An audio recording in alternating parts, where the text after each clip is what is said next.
Europe 1. Culture Média sur Europe 1, Thomas Hill ce matin. Vous recevez Dominique Rizet et Christophe Delay. On parle évidemment du retour de Faites entrer l'accusé sur RMC Story tous les dimanches soirs à 21h. Dans lequel, Christophe Delay, vous êtes aussi le narrateur de cette émission Faites entrer l'accusé. Ça vous a rappelé un peu vos années Europe 1, ça? Mais vous ne croyez pas si bien dire. C'est-à-dire que lorsque j'ai commencé effectivement la narration d'un des premiers films, vous savez, vous prenez le casque comme on a dans ce studio, ouais. Et là vous redécouvrez en fait votre voix. Ce qu'on n'a pas trop en télé. Ouais. Voilà, on l'a pas en télé. Et je me suis dit, c'est pas mal en fait. J'ai une sacrée voix. Non, c'est pas ça. De redécouvrir sa voix et surtout de se dire qu'il y a un instrument qui peut peut-être être utile. Oui. Et c'est ce que je disais tout à l'heure, c'est-à-dire que il a fallu quand même que je me bride, que je ralentisse et que je sache jouer. Parce que combien de fois, que ce soit Danny Plot, l'ingénieur du son, le réalisateur son de l'émission, ou Isabelle Clark m'ont dit, là j'y crois pas là. Ouais. Là tu vas trop vite. Ok. Propose-moi autre chose. Ok. Donc vous réfléchissez, vous essayez, et parfois c'est 5, 10 prises sur une toute petite phrase dont vous vous dites, franchement, sur un film de 70 minutes, ça va pas peser.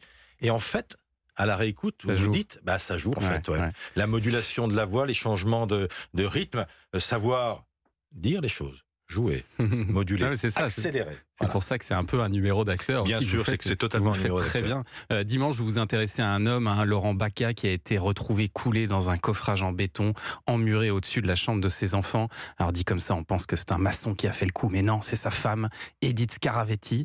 Et elle avoue tout de suite, Dominique Rizet, mais elle se dit victime. Elle se dit victime de son mari, qui est un type pas sympa, qui est un type brutal. C'est un blaireau. Voilà. Voilà. Donc elle a toujours, elle a une motivation, mais ça se passe toujours comme ça.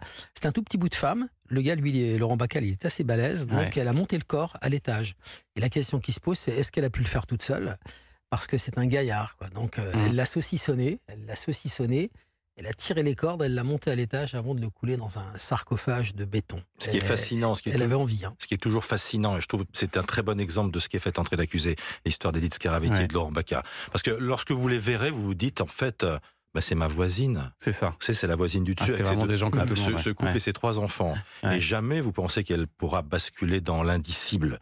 Et non seulement, effectivement, elle tue ce mari qui lui fait vivre l'enfer, qui pense qu'à l'apéro, elle s'occupe des gosses, elle fait tout à la maison.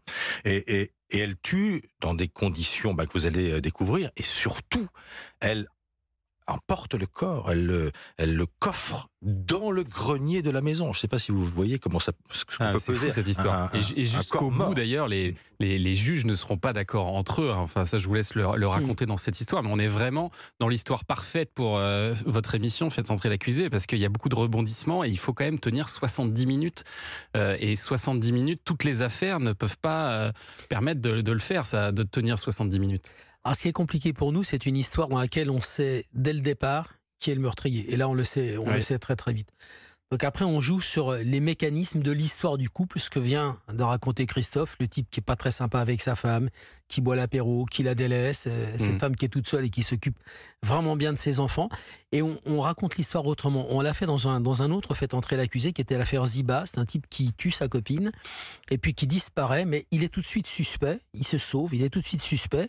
Il remonte à Paris, suivi par les gendarmes. De Paris, il redescend à Marseille. Il prend un ferry pour aller vers l'Algérie.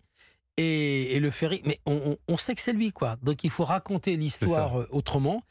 Et on raconte ce ferry avec le patron du bateau qui dit, voilà, je reçois un coup de fil, je suis au milieu de la Méditerranée et on me dit, il faut le ramener. Et j'ai le juge qui me dit, il faut le ramener. Et le juge dit, moi je trouve du pognon parce qu'il va falloir payer le fuel du ferry, indemniser les passagers. Et donc, le bateau va revenir. Donc on raconte l'histoire autrement. Il y en a d'autres où le rebondissement n'arrive qu'à la fin. Et ce sont d'ailleurs, je crois, les plus intéressantes de Faites entrer l'accusé. Il y a les grosses histoires que tout le monde connaît et dans lesquelles vous allez trouver des documents inédits. Et puis il y a celles qu'on ne connaît pas mais qui ont fait la une des journaux régionaux et qui sont captivantes parce qu'elles elles se regardent comme on feuillette un roman en fait. Et puis alors un mot aussi, Christophe Delay de BFM TV, parce que vous êtes toujours la figure de première édition, la matinale de BFM que vous présentez aux côtés d'Adeline François.